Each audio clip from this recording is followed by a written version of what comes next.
আছে না নাই?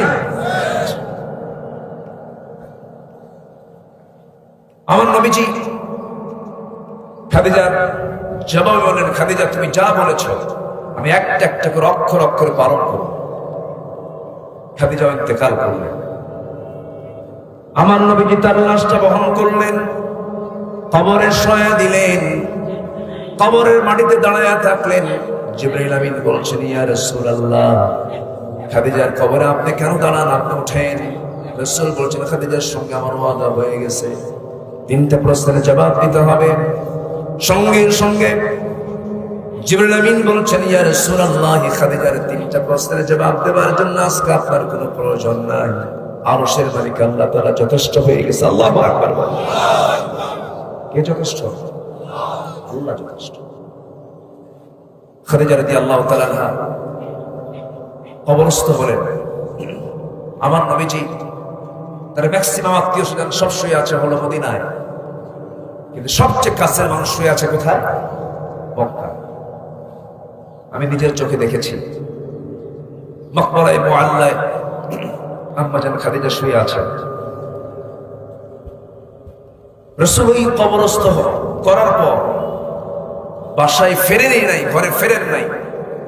আবু জাহেলের বিশাল ষড়যন্ত্র শুরু হয়ে গেছে রাসূলকে নিয়ে।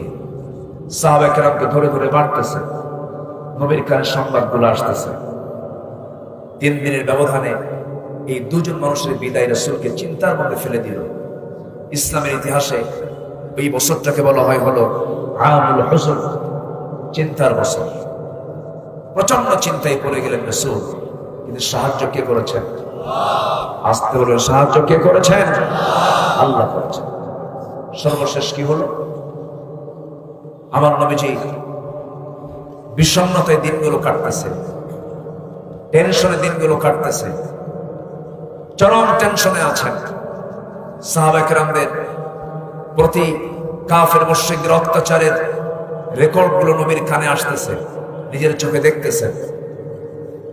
নবীজি চরমভাবে মানসিকভাবে ভেঙে পড়ছেন।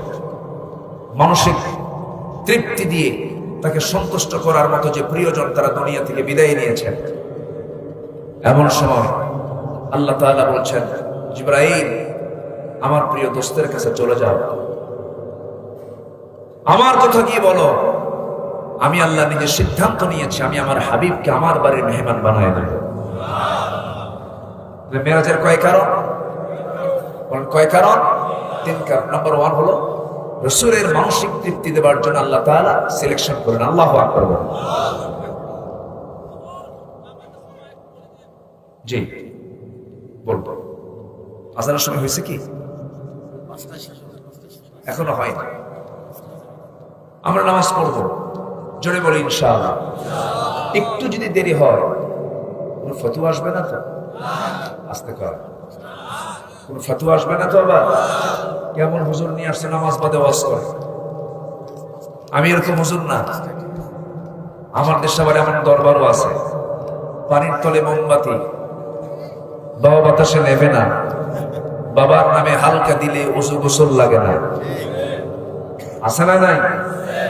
মোল্লা মুন্সির মারেফত তো বোঝে না, বাবার নামে হালকা দিলে সতর ঢাকাও লাগে না। জোরে বলি নাউযুবিল্লাহ। এগুলো দরবার আছে না নাই? নামাজ পড়বো আমরা, জোরে বলি ইনশাআল্লাহ। একটু দেরি হচ্ছে, পড়তে একটু দেরি হলো তো আমি 3টা পয়েন্ট আমি আলোচনা শেষ করব এবং মাহফিল শেষ হবে আমাদের দস্তরবন্দির মধ্য দিয়ে। 18 জন হাফেজ হচ্ছে আজকের মাহফিলের মূল আকর্ষণ। আলহামদুলিল্লাহ বলে। এগুলোর চেহারার দিকে তাকালেও আল্লাহ সওয়াব দিবেন। আমরা এই দস্তরবন্দিটা দেখবো, জোরে বলি ইনশাআল্লাহ। আমার নবীজি সাহাবায়ে কেরামকে নিয়ে চিন্তা করলেন কি করা যায়, কি করা যায়, কি সিদ্ধান্ত নেওয়া যায়। এক পর্যায়ে সাহাবায়ে কেরাম বললেন, ইয়া রাসূলুল্লাহ মাতা নাসরুল্লাহ, আল্লাহর সাহায্য কখন আসবে? আল্লাহর পক্ষ থেকে আয়াত নাযিল হলো, আলা ইন্না নাসরাল্লাহি করিব, আল্লাহর সাহায্য